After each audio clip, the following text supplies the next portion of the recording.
पिंपरी विधानसभेच्या जागेवरून महायुतीत रस्सीखेच सुरू आहे। सध्या अजित पवार गटाचे अण्णा बनसोडे पिंपरीचे आमदार आहेत, मात्र आता याच पिंपरी विधानसभेच्या जागेवर आरपीआयने दावा केलाय। आरपीआयच्या प्रदेशाध्यक्ष चंद्रकांता सोनकांबळे यांनी पिंपरीतून लढणार असा चंगच बांधलाय, तर दुसरीकडे अण्णा बनसोडे यांनी मात्र जागेबाबतचा निर्णय वरिष्ठ पातळीवर होईल असं म्हटलंय।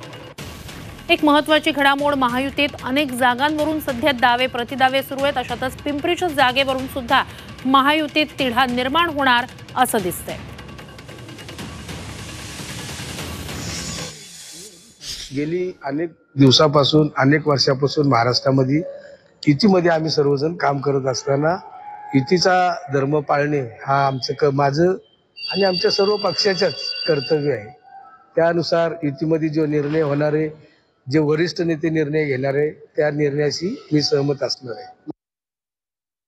या मागणीवर आम्ही ठाम आहोत। स्वतः आठवले साहेब हे पिंपरी प्रामुख्याने मागत असतात आणि आठवले साहेबांच्या माध्यमातूनच आम्ही मागणी करत आहोत आणि जनमानसातून सुद्धा सध्या ही जागा आरपीआयला सोडली पाहिजे आणि आरपीआयचा आमदार आला पाहिजे अशा पद्धतीची भूमिका आहे।